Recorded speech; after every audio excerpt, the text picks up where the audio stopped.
Hello friends, कैसे हैं आप। आज मैं आपको बताऊंगा इंडियन बो के बारे में और उसकी असेंबली कैसे करते हैं। इंडियन बो यानी कि भारत में बना हुआ स्वदेशी बो, और इसकी खासियत है कि ये बाम्बू से बना होता है। बाम्बू यानी कि बांस की लकड़ी से, और साथ ही साथ ये बहुत ही ड्यूरेबल होता है और सस्ता भी होता है। तो जो आर्चरी की शुरुआत है वह इंडियन बो से ही हुई है, और इंडियन बो का जो आर्चर है वो आगे चलकर प्रोग्रेस करता है, और प्रोग्रेस करते करते रिकर्व या कंपाउंड के प्रमोशंस में चला जाता है। उसके बाद वो वर्ल्ड कप या फिर इंटरनेशनल लेवल की स्पर्धाओं में भाग ले सकता है। तो चलिए शुरू करते हैं। इंडियन बो के साथ में आए हुए कुछ सामान, मैं सिर्फ बो की असेंबली बता रहा हूँ, इसकी अदर एक्सेसरीज के बारे में जानकारी नहीं दे रहा हूँ। ये है, सबसे पहले यहाँ बात कर लेंगे हैंडल की। ये हैंडल देखिए कितना क्राफ्टी बन के आया है। इसमें ये ग्रिप है, और ये यहाँ पर है एरो रेस्टर, एरो को रखने की जगह। एक्चुअली ये है मणिपुरी बो, और इसीलिए पूरी तरीके से बाम्बू से बना हुआ है।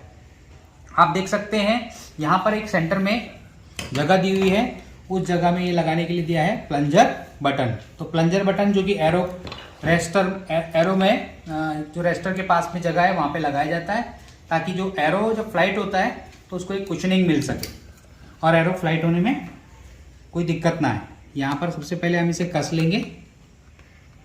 यहाँ पर एक छेद दिया ही हुआ है ऑलरेडी, स्क्रू से हम इसे कस लेंगे। बहुत ज़्यादा नहीं कसना है, बस फिक्स हो जाए इतना ध्यान रखना है, क्योंकि ज़्यादा कसेंगे तो ये भी बना हुआ है बाम्बू का, तो ये टूट सकता है। आप देखिए, आपने देख लिया यहाँ पर ये एक कुशन का काम कर रहा है, स्प्रिंग का काम कर रहा है ना। तो आप देख सकते हैं यहाँ पर जो एरो है, एरो यहाँ से ऐसे करके फ्लाई होगा। जब एरो पुल किया जाएगा और जब रिलीज होगा तो ऐसे करके फ्लाई होगा। फ्लाई होने के तुरंत बाद इसका वर्क होता है, इसका प्रेशर ये अपने पास ले लेगा और एरो को सीधा रखने में मदद करेगा। क्योंकि जब एरो फ्लाई होता है तो वो एरो घूम फिर के जाता है, ऐसे रोटेट होके जाता है, एकदम स्ट्रेट नहीं जाता है। तो उस मोमेंटम को कैच करने के लिए यहाँ पर ये प्लंजर बटन का यूज़ किया गया है। तो चलिए, अब मैंने यहाँ पर इसे लगा दिया है। आप यहाँ देख रहे हैं कि ये दूसरा जो पार्ट है ये है क्लिकर का। तो क्लिकर सेट कर लेंगे। शुरुआत में क्लिकर की ज़रूरत नहीं होती है, क्योंकि जो आर्चर होता है वो बेसिक सीख रहा होता है।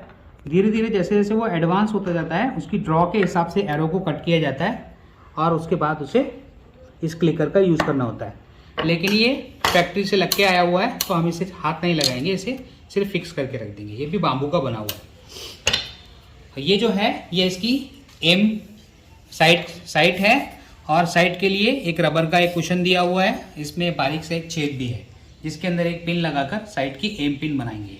ठीक है दोस्तों, तो इस तरीके से यहाँ पर ये लोअर और अपर दोनों साइड पे मूवेबल साइड बनाई हुई है। अब बात कर लेंगे इस पार्ट की। तो ये अपर पार्ट है, आप देख सकते हैं ये हैंडल। तो हैंडल का ये अपर पार्ट है।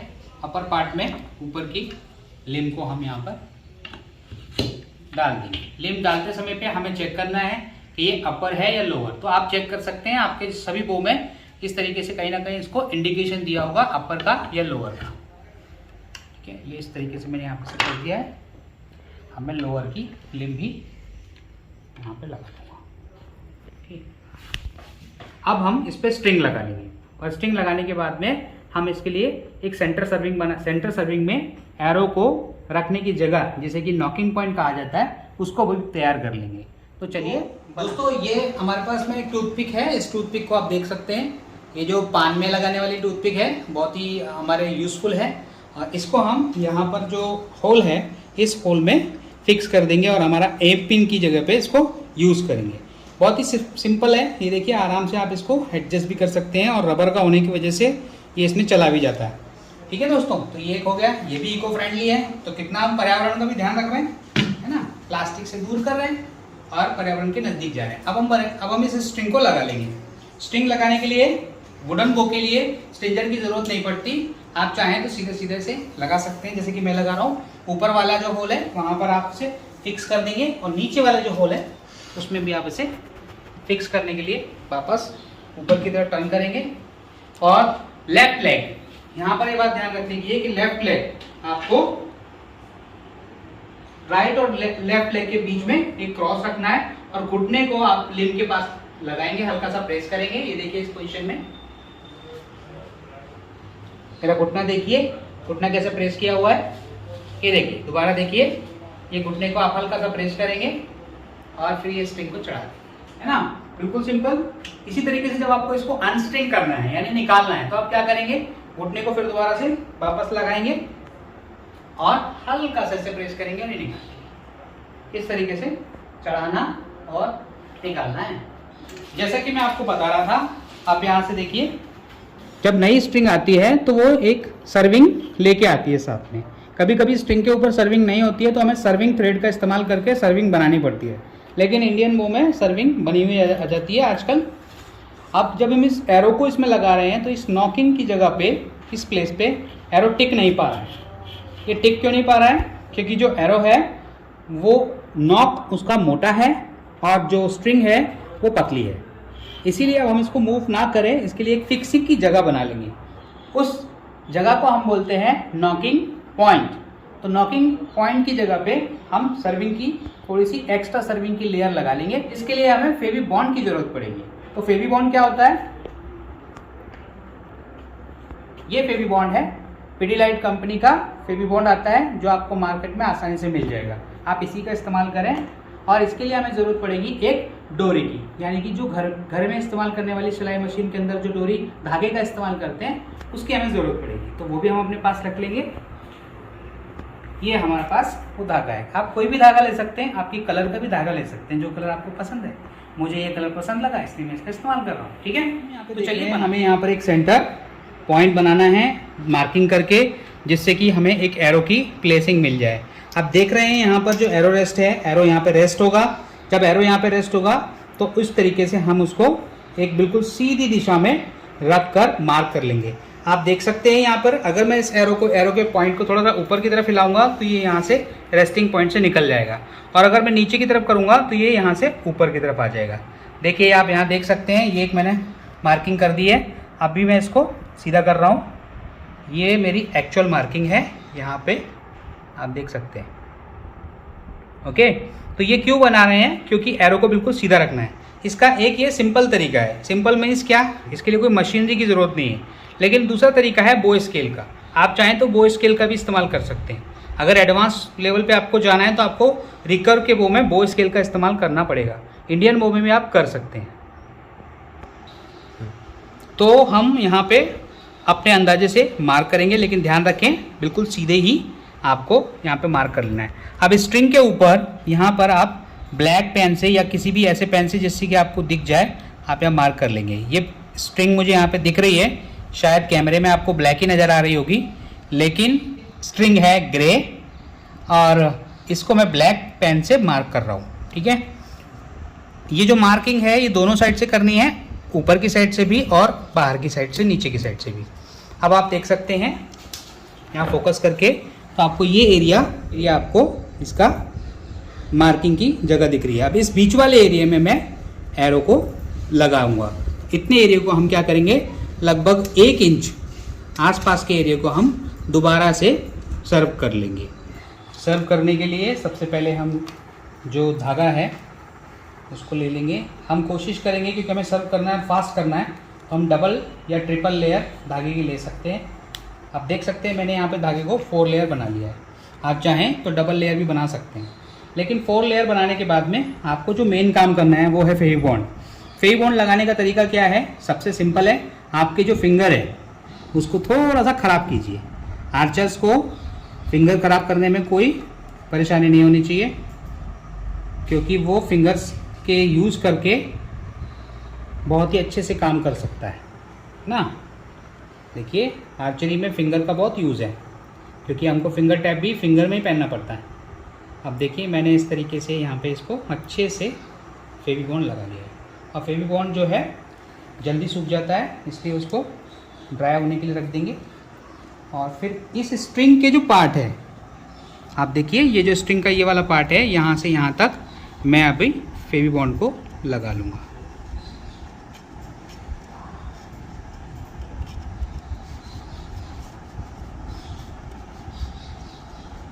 ठीक है, चलिए, ये मेरा फेवी बॉन्ड लग गया है।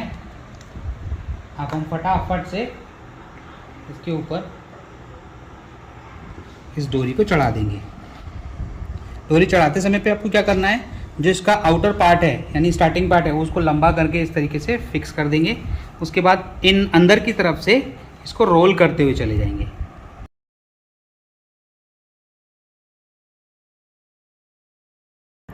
अब आप सोचेंगे कि मैंने तो मार्किंग की थी लेकिन फिर मार्किंग तो चली गई, लेकिन आप परेशान ना हो, वो मार्किंग मैंने सिर्फ एक अंदाजे के लिए की थी कि मुझे कितने एरिया में ये सर्व करना है। अब एक्चुअल मार्किंग में जब मैं एरो की नॉक लगा लूँगा और ये नॉक इस डोरी में फिक्स हो जाएगी, उसके बाद ही करूँगा। ठीक है, तो देखिए ये फटाफट से मैं चढ़ा देता हूँ।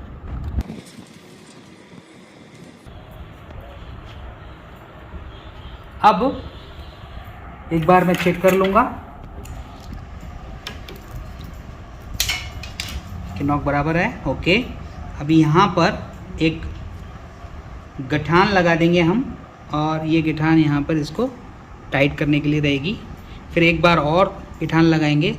जो गिठान होगी वो क्रॉस तरीके से गिठान होगी, जिससे कि ये बाद में कभी लूज़ हो तो भी ये गिठान ना खुले। यस, तरीके से। अब फ्रेंड्स इसको कट कर लेंगे। कट करने के लिए हो सके तो कटर का इस्तेमाल करें, और कटर ना हो तो कैंची का इस्तेमाल करें। चलिए अभी यहाँ पे से इसको हम कट कर देंगे।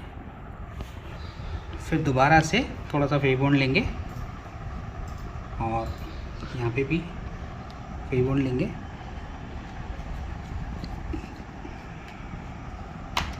फेविबॉन्ड लगा देंगे पहले, ताकि ये और अच्छे से स्ट्रेंथन हो जाए। और जो हमारी ये थोड़ी सी धागा बचा था, इस धागे को भी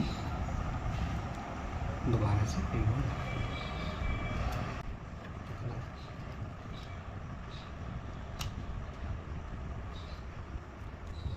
तो फ्रेंड्स अब देखिए, अब मुझे फिर दोबारा से इसकी मार्किंग कर लेनी है। अब मेरे लिए मार्किंग करना काफ़ी आसान हो जाएगा। ये देखिए अब मेरा एरो यहाँ पे फिक्स हो गया है, देख रहे हैं ना, ये एरो यहाँ पे फिक्स हो गया है। और अभी मैं इसकी सीध देखकर मार्किंग कर लूँगा। तो जहाँ मुझे लग रहा है कि मेरे एरो सीधा होना चाहिए, इसके लिए मैं यहाँ पर इसको खड़ा कर लूँगा और इस तरीके से इसको रखें। अब मैं यहाँ पे इसको मार्क कर लूँगा।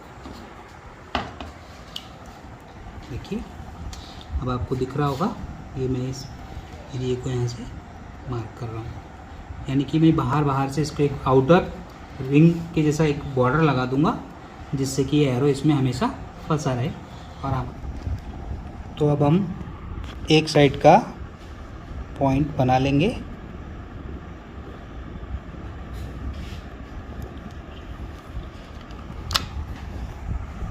हमारे पास में जो ओल्ड धागा था उसी का हम यहाँ पे इस्तेमाल कर रहे हैं। थोड़ा सा बाहर की तरफ से अंदर की तरफ जाना है।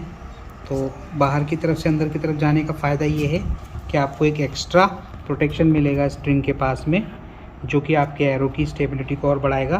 क्योंकि फिंगर टैप का इस्तेमाल करते करते एरो पे प्रेशर आता है और फिंगर का, और उस प्रेशर से फिर दोबारा से ये नॉकिंग का जो एरिया है वो ख़राब होता है। अब यहाँ पर आपको थोड़ा सा समझदारी दिखानी है और थोड़ा अपनी कला भी दिखानी है। कला ये दिखानी है कि आपको बड़े ही इत्मीनान से ये काम करना है, कोई जल्दबाजी नहीं चाहिए। धागा अगर कम पड़ जाएगा तो दोबारा से एक्स्ट्रा धागा भी आपको ले सकते हो, इसलिए आप बिल्कुल परेशान ना हो। बड़े ही सुंदरता से आपको काम करना है और सफाई से काम करना है और अच्छे तरीके से इसको रोल करना है। और रोल करना है मतलब आप स्ट्रिंग को ना घुमाएं, अपने हाथों को घुमाते हुए सर्कुलर मोशन में आप इसे रोल करेंगे।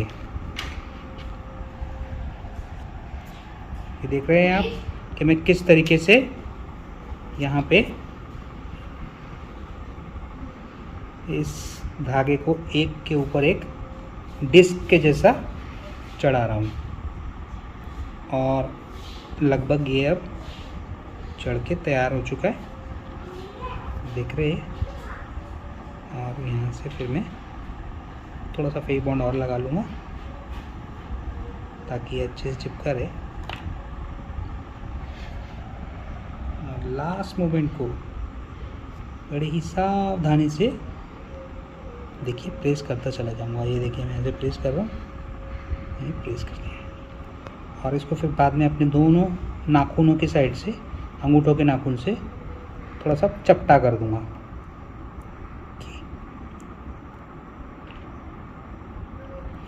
तो देख लिया कितना अच्छा लग रहा है ना। अब हम इसको लगा के देख लेंगे। वाओ, ये देखिए कितना प्यारा एक साइड का हमारा नॉकिंग का एरिया बन गया है। अब हम इसके लिए दूसरा भी इस साइड से, ये वाली जो साइड है इस साइड से हम इसी तरीके से करके ले लेंगे।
तो देख रहे हैं आप फ्रेंड, ये देखिए ये बन गया है हमारा नॉकिंग पॉइंट।